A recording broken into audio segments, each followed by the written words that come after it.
Everyone, welcome to Turning Point. I'm your host, Blaine Bertsch, co-founder and CEO at Dryrun cash flow forecasting software.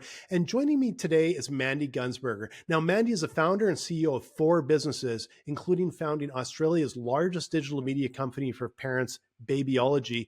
And most recently, she founded Nourish Travel, which hosts bucket list experiences in Italy, Botswana, and other exotic locations worldwide. Thanks for joining me, Mandi. Thanks so much for having me on. Really excited. So it's kind of fun because we're actually speaking from across the world. Right before the show, we actually started talking about it's afternoon for me, morning for you. So thank you for getting up early and joining me today. Absolutely, I really appreciate it. Bright and early today. Yeah. Yeah. So Mandi, I know you have 4 businesses, or have had 4 in your history. I'm excited to hear about them all, but I'm really interested to know how you got started as an entrepreneur. What was your first step into entrepreneurship? Yeah, absolutely. I think for a lot of us, it's, in childhood, you realize that you've got that passion or you find something. I think in the very early days, I was always the banker in Monopoly. When I played Monopoly with my sister in our bedrooms, so I would constantly try and, slide an extra $5 or $10 bill when I was the banker when she wasn't watching until mum got wind of that and put a pretty quick end to that. But I'd have to say probably my dad was my first real experience with entrepreneurship. And back then, he didn't call himself an entrepreneur and didn't see himself as an entrepreneur. He would just find jobs and make roles to be able to put food on the table, really. He was everything from a jewelry salesman to doing paper runs, to being a clown at kids' birthday parties. So being around that drive and that vision that he had really inspired me to then at the age of 13 go and do my own newspaper run, or I worked in a hairdressing salon to make money and, really try to work out how I could make the money I needed to get what I wanted to be in life. Yeah, I hear that so often from entrepreneurs. And it's just, I think we somehow seem to be born that way with a little bit of a slant and always looking for opportunity and kind of finding our path forward. What was your first, I guess, after sort of post school, like, and you start, or maybe even while you're in school? I know a lot of entrepreneurs started, but the first time you kind of went, okay, this is a serious thing here. This is going to be something that's going to pay the bills, right? Exactly. And I think, to be honest, I left school when I was 16 thinking all I wanted to be was a chef. Like I was like, I'm going to be a chef. And my parents said, you can leave school at 16 if you get a good, apprenticeship. So I left school, had a big farewell party before the final exams, went off to be an apprentice chef. And after about 6 or 7 weeks of doing nothing but peeling carrots, I think I was like, you know what? I think I'd rather be on the other side of things in business and sales and marketing and PR. And so, off I headed back to school as it would have it the day my dad stood for 5 hours and enrolled me, in tape. I said, you know what? I don't want to do this anymore. So off I went back to school to get a uni degree. And that's when I got a degree in, I did a commerce degree, and it was in marketing and hospitality. So the beginning of my career was actually in hotels, which I do think was invaluable for every business I've ever run since then, to be honest. Being able to learn how to listen to other people, have conversations, people from all over the world. I worked at the Hilton, Hyatt and Intercontinental hotels in Australia and also in San Francisco. And I think working in the Bay Area in my early 20s is really what made me see, what entrepreneurship was all about. I mean, I was living there in the early 2000s where 22-year-olds were driving around in Ferraris. You had, 20-year-olds ordering a burger and a $500 bottle of wine from Napa. So it was really that boom bust period where I was like, oh, this is pretty cool. People are leaving their regular corporate jobs to go, to startups where you'd go canoeing on a Friday and play, foosball all day. It was really that era. So moving back to Australia is when I saw my first niche, and I actually launched a cookie company in my mid-20s that was called Nookie Cookies, because I'd recreated the Starbucks scones, those triangular scones that you guys have over there, and Starbucks hadn't launched in Australia yet. So I thought, oh, that's a pretty cool idea. So I ran with it. While working full time, as a lot of us do, burn the candle at both ends. So, so I was working a full-time job and then baking all night, got quite a few clients. I thought I was going to be the next, giant, big cookie company. And it just, after 2 years of doing that, I didn't want to do the commercial kitchen and hire the staff. So I think I learned a lot through that first gig. But that was, yeah, really eye-opening.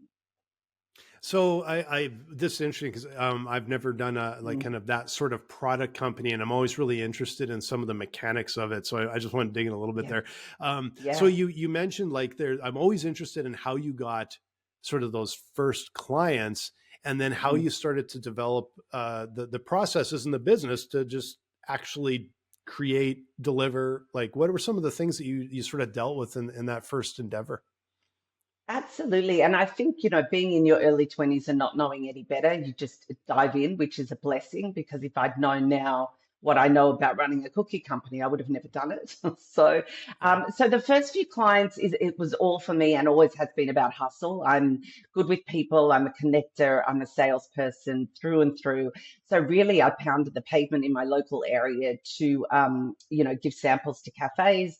Some cafes took me on, other cafes saw them, other cafes took me on. So that's how that business really built. But I'd say I didn't get all that far with it because that's when I was, up all night baking and then working all day and doing my deliveries at 6 a.m. and realizing that, this is probably not the business for me unless I wanted to leave Mhm. work, which at that point you still need money to be able to pay your bills and buy food.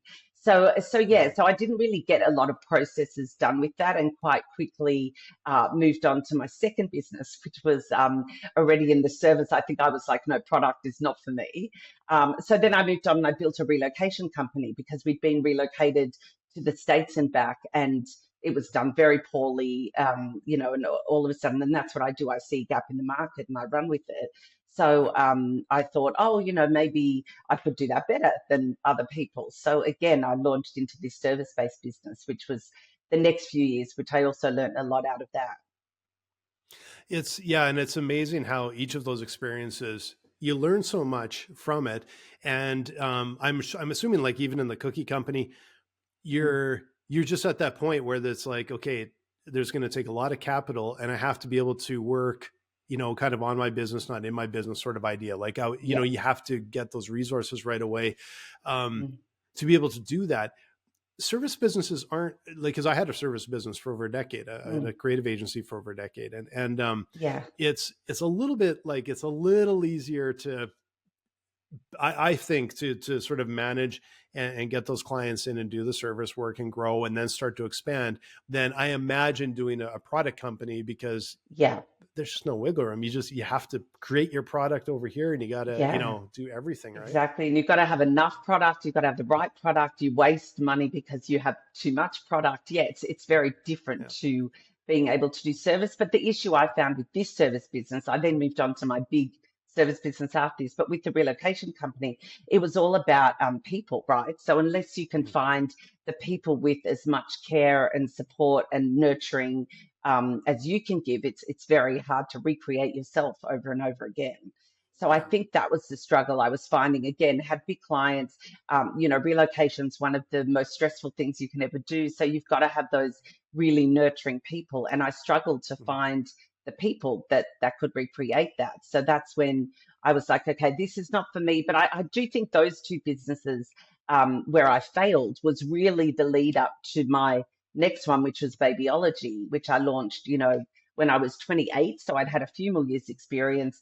Timing wasn't great. I had a 1-year-old and I was pregnant with the second one and thought, why not? Which now I go, really don't do it. Yeah. And that was my big one. And I took a lot of those learnings from the first two fails for me to then build out Babyology as this big agency and a big digital media platform, which ended up with, 26 staff and got acquired. And it's interesting that you led almost directly into one of the things I've talked about on numerous shows. Um, when you're hiring staff, how important it is to have that culture fit.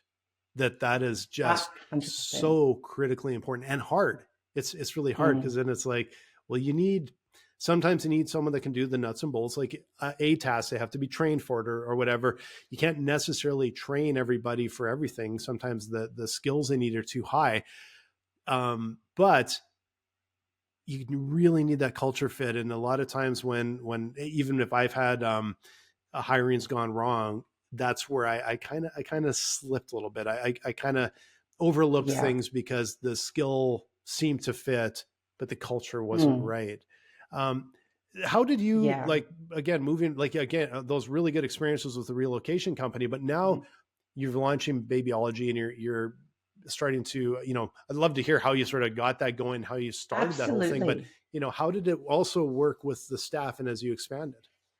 Yeah, so staffing, again, you learn a lot along the way, don't you? So at first, because we were a digital media company, we were building a big community, we had a lot of fans. So at first, Mm, fans started approaching me and like, oh my God, we'd love to work with you. So to be honest, I was like, okay, for a while I did it all by myself, and then I hired, well, not hired, I took on volunteer writers, and very quickly realized that working with volunteers is not great because it's very hard to get deadlines and get good work. So ended up putting mhm, on those fans as staff, and that worked well at first. But I think I was always just so excited that people would say, "We want to work with you," and I'd say, "Great, come on in and I'll teach you everything I know and I'll train you." Whereas it was probably a good 5 or 6 years before I thought, no, I've actually got to hire experts who know more than me, who are the best in their field, the best event mm, people, the best content people, the best managing editors, rather than me teach people what I know. Because as founders, we're not brilliant at everything. We're good at a lot of different things, but we're yeah, not the expert finance person. We're not the expert legal person. We're not those things. So very quickly, I morphed from hiring people who were just like, "Oh, we love you. We want to work with you," rather than finding the best out there. And that's, I think, when the business really started to take shape, was with redoing the hiring and actually have me not hire, but have an HR consultant do the hiring, because I was very close to it. So anyone who showed an yeah, interest, I would want to just bring them in and teach them everything I knew. So yeah, yeah, big yeah. learning. So I want to go into a little bit like what was Yeah. Babyology like is as a how did you come up with the idea? What opportunity did you see, and what all did you do over your time at Babyology? Yeah, absolutely. Look, as I said, I was pregnant with the first one when I came up with the idea, and it wasn't really an idea that started as Babyology idea. What happened was, I'm a Virgo, so as Virgos, we're very analytical, and I research a lot. I research and spreadsheet everything. So when I was pregnant with the first child, I actually researched every single crib, stroller, high chair that was not only in Australia but globally. And I put that into a spreadsheet. Like, it sounds crazy now when I talk about it, but a spreadsheet of colors, suspension, size, weight, rating. And all of a sudden I had this giant, document that I thought, maybe other parents would be interested in. So that's really how it launched, as doing this spreadsheet. And then I had a friend, I paid her $5,000 worth of design to do a logo and build out a website. And that was Babyology at the beginning. It was really more of a product chooser that we built and put out into the market. And then I started to Mhm. write content around that.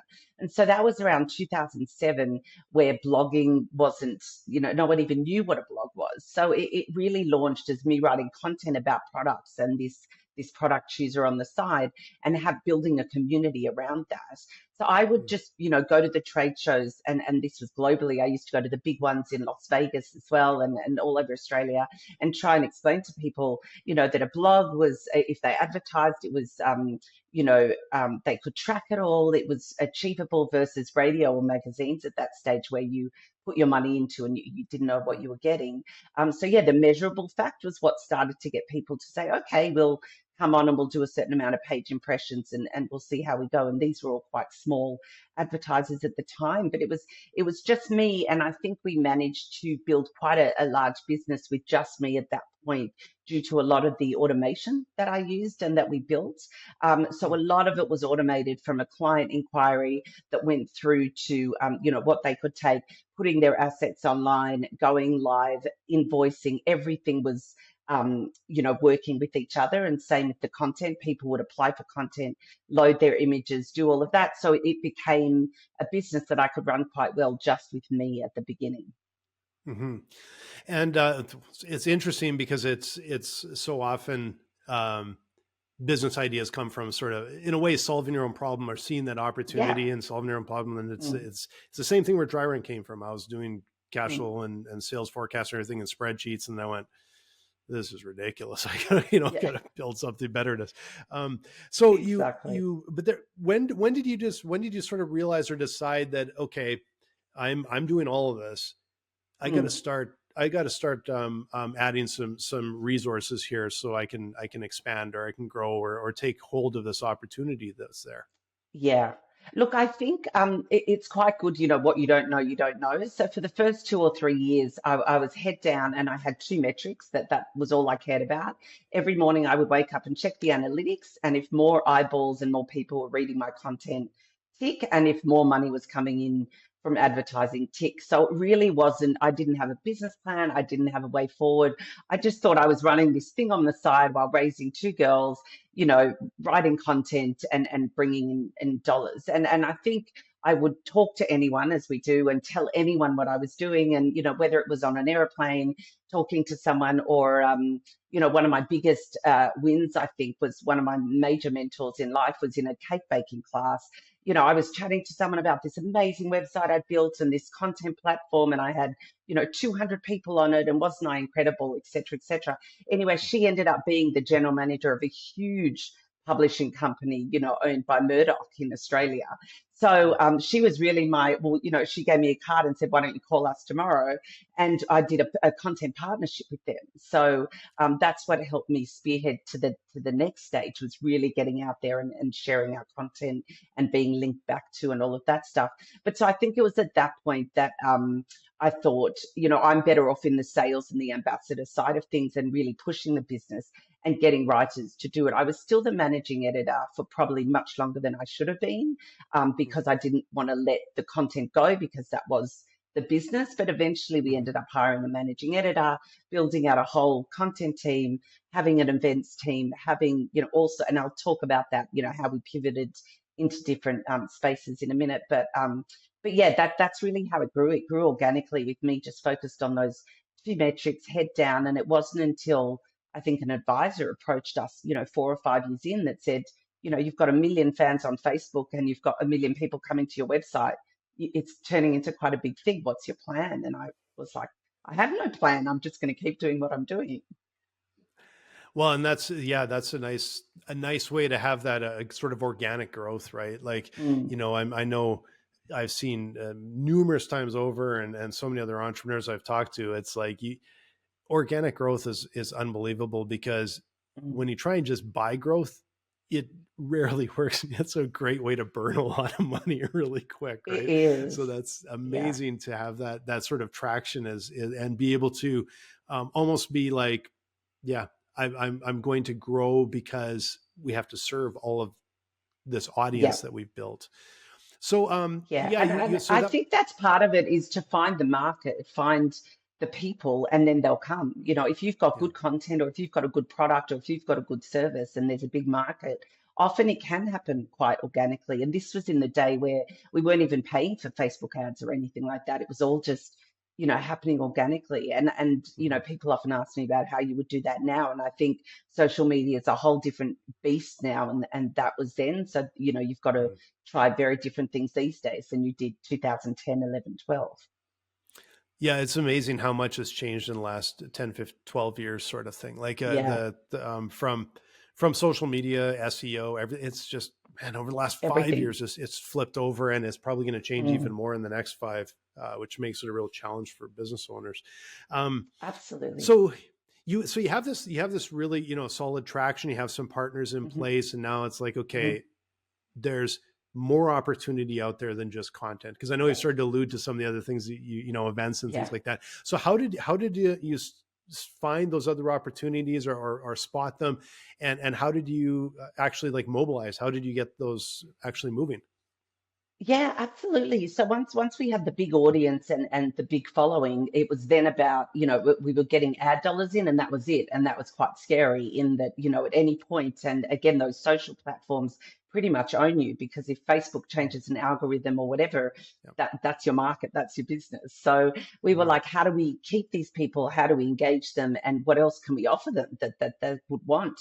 So that's when we started to do events, and we did quite a lot of online events, but then realized that people actually wanted to get offline. You know, we had these million and a half people on socials, but what we started to do was run different baby shower events in every different state. So we got 400 women together and ran these huge events, almost, you know, where they came and did a group baby shower. We had sponsors that came and did the product, and everyone warned me and said, you know, you can't make money out of events. But that's when we try to flip the whole system. And what I would do is I would approach the really nice hotels in different states and in New Zealand. And, you know, I'd approach, let's say, a Four Seasons or a Ritz-Carlton and say, you sell the tickets, you give us the room for free, and I'll just make dollars of sponsorship. So it was really a win-win for everyone. I didn't have to put down $30,000 to rent a room in the hope that we would sell tickets. They worried about all that, which meant they were incentivized to sell those tickets. And then I would go and sell various brands, whether it was you know, Huggies or Bugaboo strollers or whoever it was, sponsorship, and we would end up making, you know, $250,000 per event Wow. by running these things. So just by doing it, you know, a little bit differently, and it was a win-win because we would film a lot of content around it and then be able to put that on the website for months to come. So so the events were great, and that was a big win. But then we thought, okay, we're going to do Birchbox subscription boxes, you know, because we've got all these mums and all these parents. But that wasn't as much of a win. You know, it was the launch quickly, fail fast, ended, because we thought, again, like, don't know how to do this. It's an opportunity that came up. Again, I never do anything before I know there's a market for it. So, you know, we ended up putting out Facebook ads and things like that saying, sign up for our boxes. And only when we had 10,000 people signed up, then I would Google, okay, how do I build a subscription box model now that I knew I had the market there?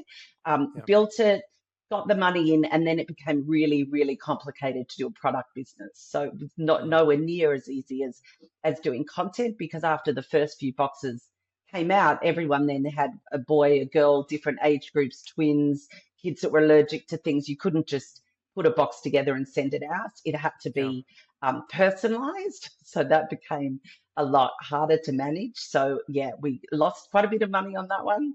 But you know, you never know unless you do these things and you try different avenues. Now I've got to ask you something, because the partnership with the hotels to me is that's a fascinating way to do that. And I had no idea that a hotel would have sort of the resources to basically sell tickets and advertise an event. Because I just thought it was like they just sort of rent out their space. That was my impression, is they rent out their space. They have no staff or anything to do that. You being able to tap into that, I'm curious if that actually comes back from the days when you were in, you actually worked in the hotels. Is that when you actually saw firsthand how that worked, or?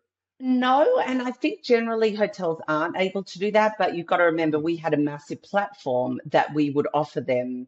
And so because we had something that they wanted as well, we would promote the hotel, we would promote their offers, we would promote all this stuff, and we would still sell the event through the website, but it didn't cost me anything. So I think when you run events, that's the big thing, is you go, oh, should I spend $50,000 in the hope that I'm going to sell 400 tickets? Whereas I didn't have that worry. They would not charge me. They would sell the tickets, but we did a lot of the promotion through the website as well. And they were happy because we promote, you know, whatever they wanted for the year. We'd give them a content partnership. So there was something in it for them.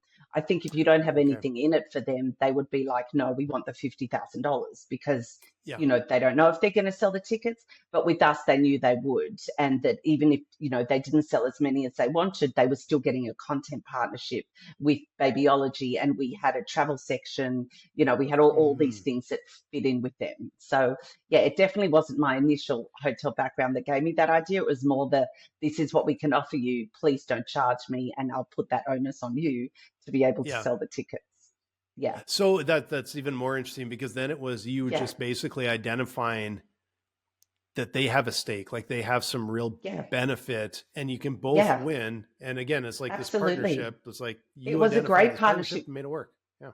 Yeah, for years. And that's where now that's what I do. I do a lot of partnerships for other business owners, because that seems to be where I really I can see partnerships and I can see where there's benefit on both sides. So putting a founder together with a brand that will work for them is one of the things I do globally now.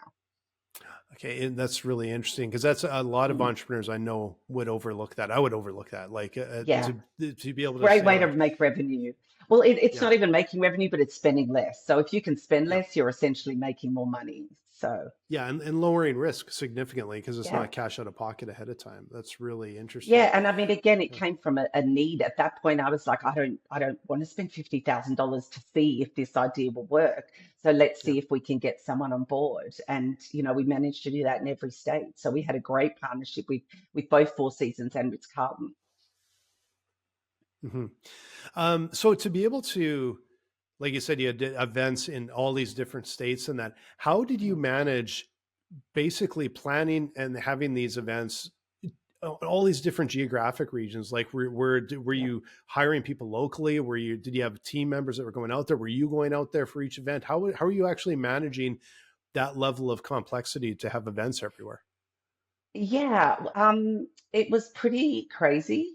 Like all these things you look back on it now and you go, yeah, how did I do that? But we had an amazing, amazing event manager that I'd hired who was actually a friend of mine. And it's always like, don't work with your friends. But then if they're just the key people that you need, it was just a brilliant partnership that we had. So she was incredible and she'd run events, all over the world for Microsoft and Intel and all sorts of tech events. So, and she actually works for government now for our prime minister. I don't know if I can say that. I don't know. But anyway, and so she would put them all together and do all that. And then I would actually go for all of them. And we would have Mhm. local people on the ground that we would hire to help with the logistics. But I would go because people, wanted to meet me. I would talk about Babyology. And then we'd also have all the partners go. Mhm. Who had been sponsors, and they would all have a stand at the show as well and be able to sell and talk about their products. And we did a lot of giveaways. It was, very Oprah style, who's won a bugaboo and who's won this and who's won that. So they were amazing events. And for us, it was just also great content generation. So people would follow on at home if they couldn't get there. And then we'd have the interviews in the room as well. So yeah. So it was Yeah. a lot to manage as well as a content team and as well as other things going on at the time, but we probably had about 15 staff at that point. We built out quite a content team, and then I had a social media manager. And again, all these people at that point were remote. So we didn't have an office at all Mhm. until the last 2 years of the company, which was very much part of my exit strategy. But until then, in the early 2000s, we were all working from home from various different stages, which was unheard of back then. I used to actually do keynotes about how do you run a remote team because no one, had ever done that. So, yeah.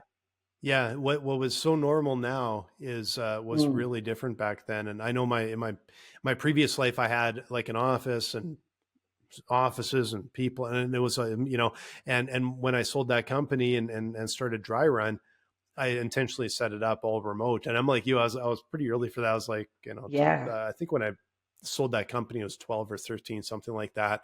And Right. we launched Dryrun in 2016. We were already all remote, and we just stayed Yeah, that way. And so when kind of exactly. COVID shut everything down, it was like, that's another Yeah, it day, was fine. away, I right? know Yeah. you don't even skip a beat. Everyone didn't know what to do. No, we managed to do it, and this was 2007. So from the day I launched Babyology, we built a wiki. Back then, it was all called wikis.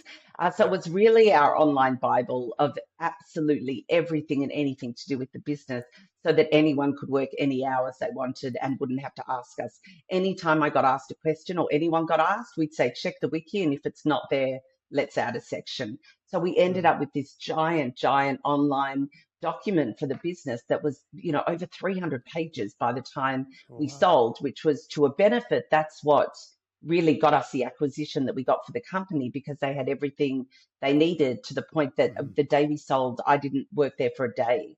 Like they actually said, right, we've got Wow. this, we've got it all here. Yeah. So yeah, I didn't come on at all, which is unheard of in media. Normally they buy you for 2 or 3 years. Yeah. But we had everything written down. So, and we didn't Yeah. know at the time that's what we were doing. That's why we were doing it. But we just felt if we had people log on from all over the world at various times and I was asleep, we needed to get it out of my head and into a Yeah. document. Yeah. Yeah. I can't even imagine. 2007 was a very different world for remote. Huge. Mm. I know even, a few years later than that, we were doing some, instant messaging in the office because people were scattered all over different, Yeah. that was new even, but there was so little resources. Obviously there wasn't like, Zoom wasn't a Zoom. thing, No, I was so just thinking, no, so I'm even trying to think. I think we just did phone calls to each other. We tried to do like Google Meet, but often it yeah, wasn't very robust. We would, there was no Slack, there was no anything like that really. So it was yeah, very much like if you needed someone, you would call them and you would just have a chat with them. And to do yeah, team meetings, you would try and do a phone call where, you added in 3 or 4 people into the call. yeah. It's changed so much. I nobody phones me except for my parents and in-laws No. and my wife sometimes. It's quite funny. Exactly. You're like, why is the phone ringing? Who is that? Yeah, Yeah. telemarketer. I actually I had a Zoom call scheduled the other day, and then the person I was meeting with, they had a really bad Yeah. connection and didn't work on Zoom. So I said, well, can I phone you? And I said, Mm. yeah, sure. So I give him my number on chat, and then I waited and the phone didn't ring. And then I realized, oh yeah, my phone blocks all unknown calls. Oh, So I'm like, oh right. yeah, he's called 3 times. So I had to phone him Oh back and no. turn that off. Yeah. And I'm like, but I have no to one say ever I'm phones, I'm right? going back to phone calls a bit more now because I find that especially when I'm doing discovery calls or working with founders on things, you can actually people are focused a lot more when it's just their voice than when it's video. Oh, So I'm going back to the would you rather I phone you than we do video because also if you're in a different time zone, it's 5 a.m. You're dropping the kids, you're in the car, you're in your workout gear. Sometimes you're yeah, like, oh, the thought of getting dressed for work so I can be on a video is really irritating. So yeah, a lot of people are like, oh, that would be great actually if we can just do voice calls. So it's like this yeah. novel back to voice. So yeah, Yeah, interesting. yeah. Whatever's old is new again. I'm Yeah, sure it'll keep coming exactly. back. Yeah, yeah. So I find this really so interesting. That so you've moved to the point where you've got content is a huge thing. You've got advertising, you've got events, you've got sponsorship. Um, as you led up to actually Mm. being able to exit the business, were there other channels, or was it that you had developed that were revenue generating channels, or was that kind of like this was the foundation that you had built at that point? Well, this was pretty much the foundation we built. At that point, we were reaching 40% of all mums in Australia. So we had, Wow. a real big chunk of the market.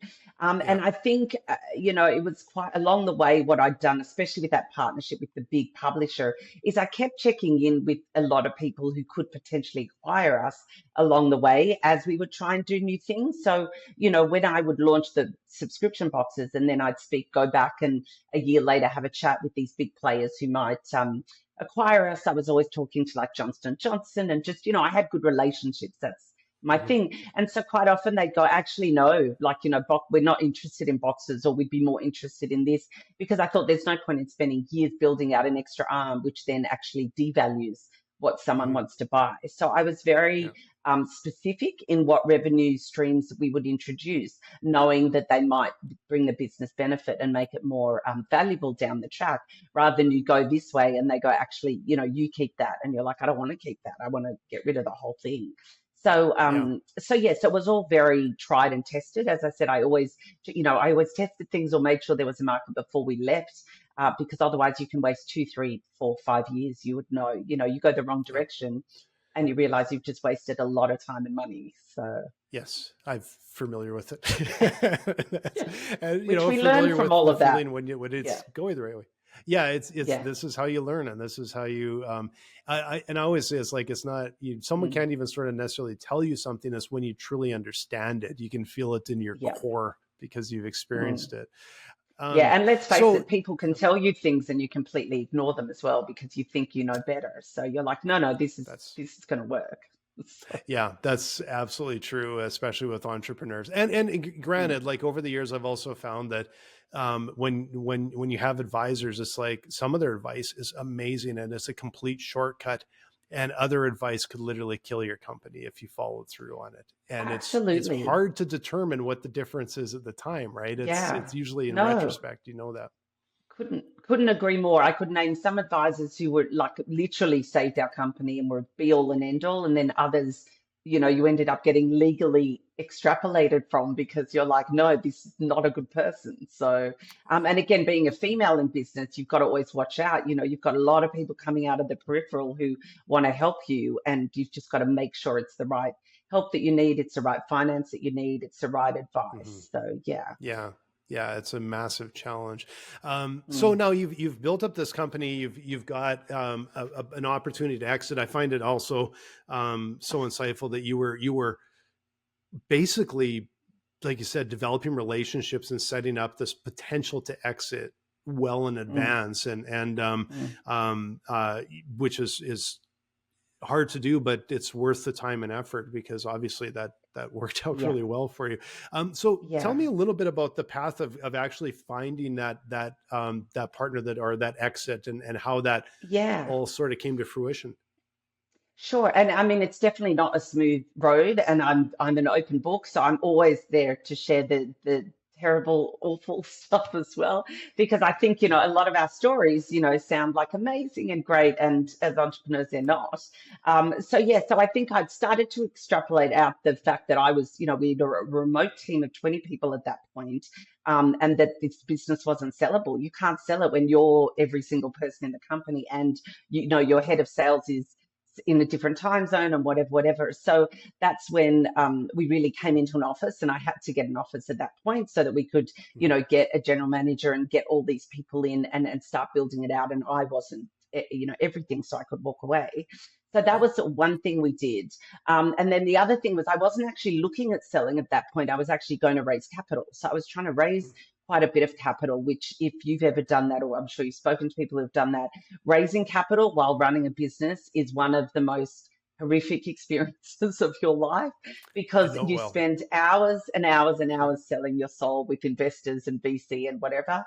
But you've also got to show a hockey stick of sales at the exact same time, and not let your staff know what's going on. So, highly stressful. So that was probably Yeah. about a year of my life doing that, the due diligence, the hiring people. I hired a general manager to kind of run the company, because I wasn't there as much. I was out, traveling and trying to raise capital, and he Yeah. didn't work out at all. That was not a Mhm. great experience. I had an advisor say get rid of him, had to get rid of him in the middle, come back into sales before it all fell apart around us. Yeah. At that point, it was taking a lot longer to get that money in. And to get that term sheet signed. And meanwhile, of course, that's when I had a few big clients, because I'd taken my finger off the pulse, drop away, which meant that we were practically insolvent trading, I hate to say. So you Mhm. think, you're over here raising all this money, but yet you've got to do a payroll as well for 25 people. And then you lose a Yeah. couple of clients. So as much as people say, watch your cash flow all the time, you're fine, until that one day you wake up and two clients have left you, another few haven't paid their bills on time, you've got payroll coming up, and you're trying to raise a couple of $1 million.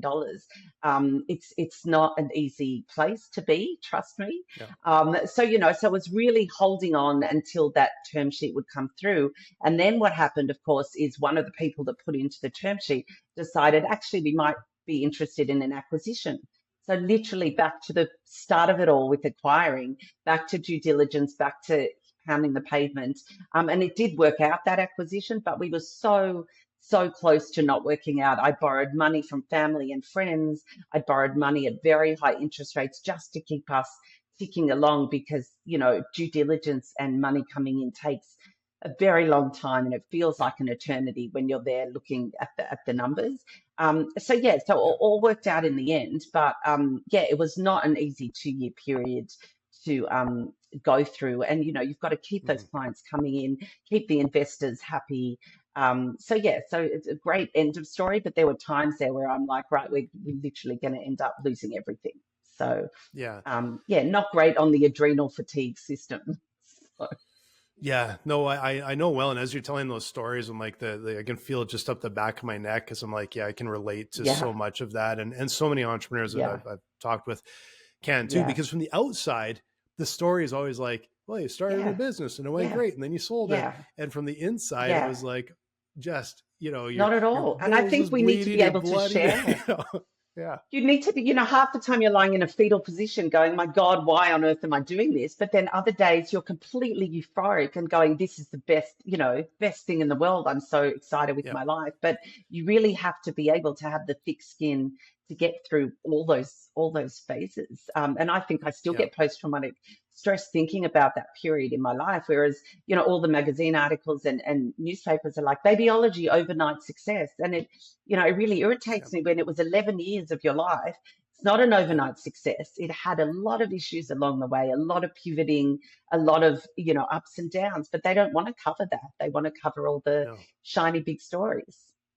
Yeah. And as an entrepreneur, I love hearing the those stories. All like, one of my favorite podcasts is How I Built This with Guy Raz, because Yeah, he me talks too. with all these entrepreneurs and Yeah, they all seem like they're big successes, but when then you hear yeah, the story and it's like, yeah. yeah, they just about died 5 times. The business almost Yeah, failed no, 5 and times, and that's what it's how happens, it is. and you got to keep it all together. You've got a family, you've got kids, you've got, my poor Yeah. children have grown up either with having, a lot of money or like literally one of you gets a pair of leggings because we can't, I distinctly remember we had to sell the car at that point when we were waiting for it all to come through. And, I don't know, I had a 5-year-old, a 10-year-old and an 11-year-old, and the 5-year-old had to say she was 7 so she could get in an Uber without a car seat. Like it was, I think of those Yeah. things now and I'm like, wow, Yeah. we had no car with 3 kids just to be able to make payroll. But, Yeah. you do that and then all of a sudden the big check comes in, but you've already, as you say, died 5 times because Yeah. just Yeah. getting to that point. So, Yeah, yeah, it's and only other entrepreneurs really can understand and feel that completely. I and think if you've been you getting a know salary your whole life, it's just not something that you understand or you want to ever put yourself through.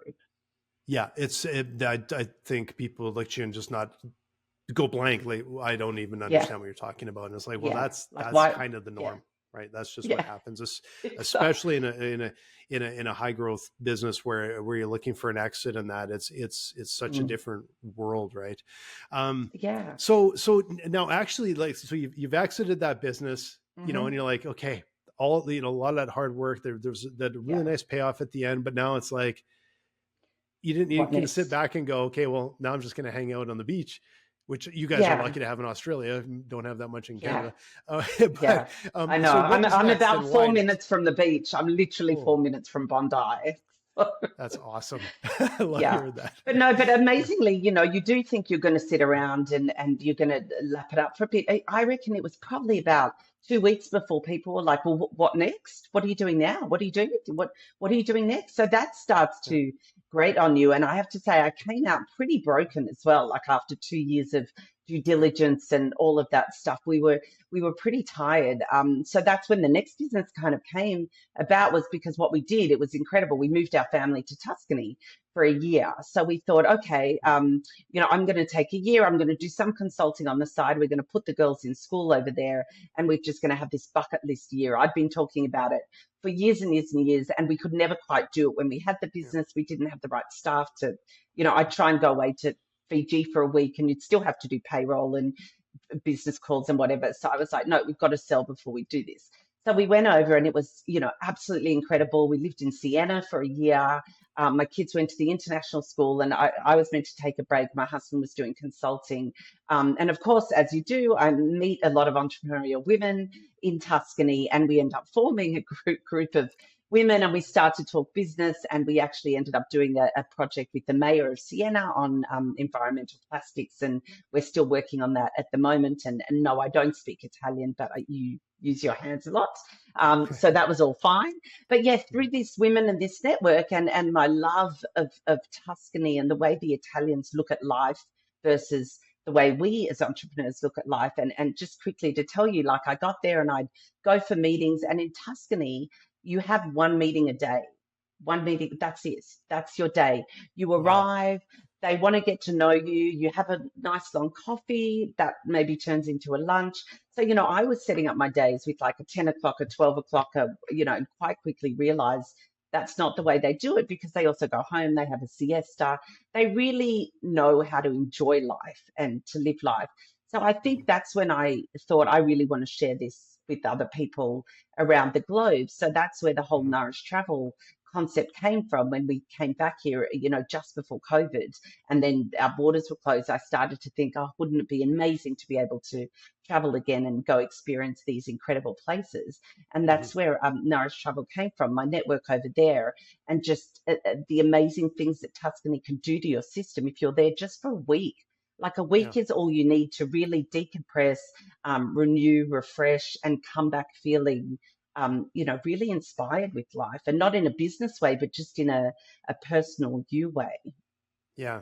That sounds amazing. Actually, talking about it, I was like, "Oh, I really would like to do that." Yeah, Um, yeah, and so I see that yeah, you, because I know even when I was sort of reading your bio and the intro on that, yeah. now you've Botswana, I know, was on the list, and some Yeah, other places. Botswana's, I yeah, how did that mix in? Just because when I saw it, I just thought, oh, I was picturing like they would be sort of in a region where but those are really different yeah, places. So they is that are. something your place you're familiar with, or a partner? Or Yeah, exactly. Well, I think only earlier this year was my first time ever to Africa. Have you ever been to Africa? never been? No, no. Yeah, it's kind of on everyone's bucket list, but it's something you do after Europe and after America and after, all these places. And Yeah, I was absolutely just riveted and blown away by the place. And I was lucky enough to go to Botswana, which I think I was super spoiled, over the other countries there. The people are amazing, the culture's amazing, the animal and the wildlife, because in the parks in Botswana, poaching is illegal, which I never knew.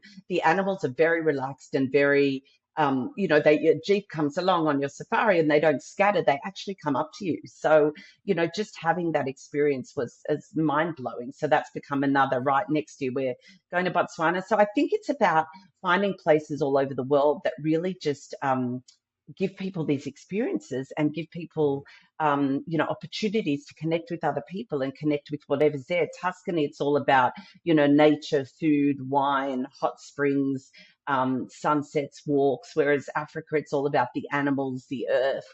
And experiencing the people. The people is a huge thing there. So we yeah. actually go to a local village. We spend time with the local people. It's really an amazing place, and I've met the most amazing Swiss guy who's built himself a whole Botswana retreat, and he's working with Oh the wow. local villages, and incredible story. That's for another time. But yeah, so we're really looking at doing all over the place, and so I'm not location specific. I'm more about what I feel people need and what I hear out there. And it's some Hmm. entrepreneurs that come along. It's men, it's women, it's mums, it's people in their 20s, it's people in their 60s. They're really open to anything because, we all connect. Bottom of the day is, you just end up getting there and you all want to be there for the same reason. So Yeah, it's an incredible experience. I'm loving it. Yeah. yeah. Well, sounds unbelievable. You got a pretty good thing going there. Like, Mm, congrats on that. That sounds yeah. amazing. So, Yeah. Mandi, how should people track you down if they want to talk with you, if they want to find out about Yeah. Nourish? How should they track you down? Yeah. Yeah, absolutely. So, I mean, the best way to find me is at mandigunzberger.com. And that's got everything on there from how I work with other founders around the world to help them with their revenue and build out that partnership deals. And then on there, Mhm. I've also got Nourish Travel, or you can visit nourishtravel.com. So it's, part of helping founders and then having people come as a wellness experience and joining those retreats. But yeah, I'd love to hear from anyone, love to chat to people about their stories, see where I can lend a hand. And yeah, it's been great getting to know you a bit more. Yeah, and this was terrific, Mandi, and I'll add those links into the show notes so that people can find you Amazing. and chat with you. I'm sure there are going to be some excited people to hear on both counts, but I got to tell you that Tuscany thing sounded pretty amazing to me. So It's pretty that's amazing. No, go look up the website. It's pretty, I can't wait to get over there. I'm going to run 3 in a row yeah, next year. So oh, yeah, nice. brilliant thing to do. That's a good call. I will. I'm definitely going to look that up after the show here. Excellent. So, but thanks so much, and thank you everybody for watching. And again, I'm Blaine with Dryrun. If you're looking for a way to get out of your cash flow spreadsheets, especially if they're complicated, complex, lots of people involved, lots of locations involved, whatever those challenges are, come talk with us at Dryrun, and we'll help you take care of that. Thanks so much, Mandi. Really had fun chatting with you today.